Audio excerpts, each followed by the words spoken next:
നമുക്ക് കുതിച്ചു പായേണ്ടതായിട്ടുള്ളത്.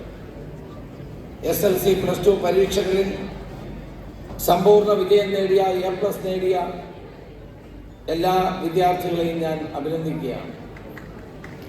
നിങ്ങളുടെ ഭാവി ഇവിടെ നിന്നാണ് രൂപപ്പെടേണ്ടത്. നാളെ ഭാവിയിൽ എന്താകണം എന്നുള്ള ചിന്തയോടുകൂടി ഓരോരുത്തരും സ്വപ്നങ്ങൾ നെയ്തെടുക്കണം. നിങ്ങൾ ആ ഭാവിയിലേക്ക് കണ്ണു നട്ടുകൊണ്ട് പ്രവർത്തിക്കണം. ഇന്ന് നമ്മുടെ സമൂഹത്തിൽ വലിയ വെല്ലുവിളികൾ നമ്മൾ ഓരോരുത്തരും നേരിടുന്നുണ്ട്. എത്ര വലിയ ആളാണെങ്കിലും ആ വെല്ലുവിളികളെ നേരിടാതെ നമുക്ക് പോകാൻ കഴിയില്ല. The question is how to translate these challenges into opportunities. ഈ വെല്ലുവിളികളെ എങ്ങനെ അവസരങ്ങളാക്കി മാറ്റാം എന്നുള്ളതാണ് ഓരോരുത്തരും ചിന്തിക്കേണ്ടത്. വെല്ലുവിളികളെ അവസരങ്ങളാക്കി മാറ്റുന്നവർക്കാണ് ജീവിത വിജയം കൈവരിക്കാൻ കഴിയുന്നത്. അതിനുവേണ്ടി എല്ലാവരും പരിശ്രമിക്കണം എന്ന് മാത്രമാണ് എനിക്ക് അഭ്യർത്ഥിക്കാനുള്ളത്. എൻ്റെ പ്രസംഗം നിങ്ങൾ എപ്പോഴും കേൾക്കുന്നതാണ്. ഇവിടെ വന്നിട്ടുള്ള വിശിഷ്ടാതിഥികൾ ഓരോ രംഗത്തും സ്വന്തം കഴിവുകൾ തെളിയിച്ചിട്ടുള്ളവരാണ്. അവരുടെ പ്രസംഗമാണ് ഇവിടെ കേൾക്കുന്നത്. രൂപ രേവതിയുടെ വയലിൻ കേൾക്കാൻ നിങ്ങൾക്കൊക്കെ താല്പര്യമില്ലേ? അതോടൊപ്പം തന്നെ ചിത്ര അരുണിന്റെ പാട്ടുകൾ കേൾക്കാൻ നിങ്ങൾക്ക് താല്പര്യമില്ലേ? രാജീവ് ആലിംഗലിന്റെ കവിത കേൾക്കാൻ നിങ്ങൾക്ക് താല്പര്യമില്ലേ?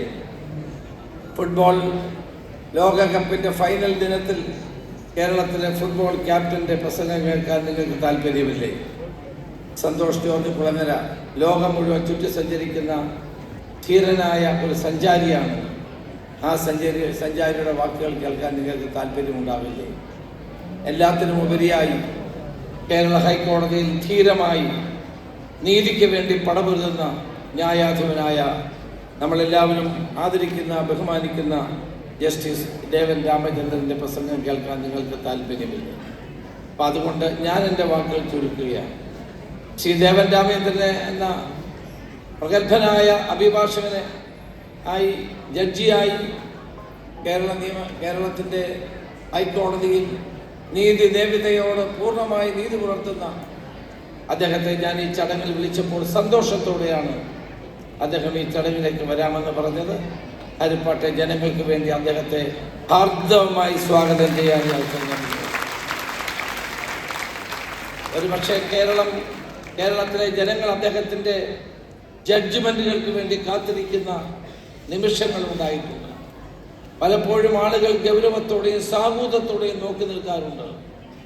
നിയമത്തിൻ്റെ മുന്നിൽ ഒരിക്കലും പതറാതെ നിന്നുകൊണ്ട് നീതി ദേവതയെ മനസ്സിൽ സൂക്ഷിച്ചുകൊണ്ട് സമൂഹത്തിന് നീതിബോധവും ന്യായവും നീതിയും നടപ്പാക്കുന്ന ആ മഹാനായ ജഡ്ജി ദേവൻ രാമേന്ദ്ര ഹരിപ്പാട് വന്നത് എന്തുകൊണ്ടും നമുക്കെല്ലാവർക്കും സന്തോഷം നൽകുന്ന കാര്യമാണ്.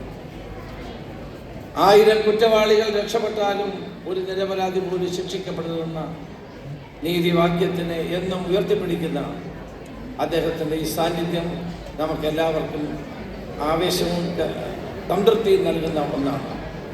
ഞാൻ എൻ്റെ വാക്കുകൾ ദീർഘിപ്പിക്കുന്നില്ല. എല്ലാ വർഷവും ഇവിടെ നിന്ന് പഠിച്ച മെഡിക്കന്മാരും മെഡിക്കലുമായി മാറുന്ന കുട്ടികളോട് അവർക്ക് നൽകാൻ കഴിയുന്ന ഏറ്റവും വലിയ സമ്മാനം ഈ ആദരവ് തന്നെയാണ്. ഈ ആദരവ് നിങ്ങൾക്ക് പുതിയ പ്രതീക്ഷകൾ നൽകണം. ഭാവിയിലേക്ക് കണ്ണു നട്ടുകൊണ്ട് സ്വപ്നങ്ങൾ നെയ്തുകൊണ്ട് മുന്നോട്ട് പോകുമ്പോൾ മയൂഖം നിങ്ങൾക്ക് നൽകുന്ന ഈ കരുത്ത്, ആ കരുത്താണ് ഞങ്ങൾ ഇന്ന് ഈ പരിപാടിയിൽ കൊണ്ട് ആഗ്രഹിക്കുന്നത്.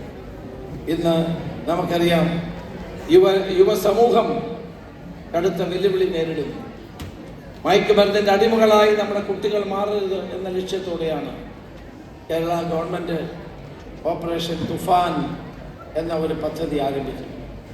ഓപ്പറേഷൻ തുഫാൻ നിങ്ങൾക്ക് വേണ്ടിയാണ്, ഭാവി തലമുറയ്ക്ക് വേണ്ടിയാണ്.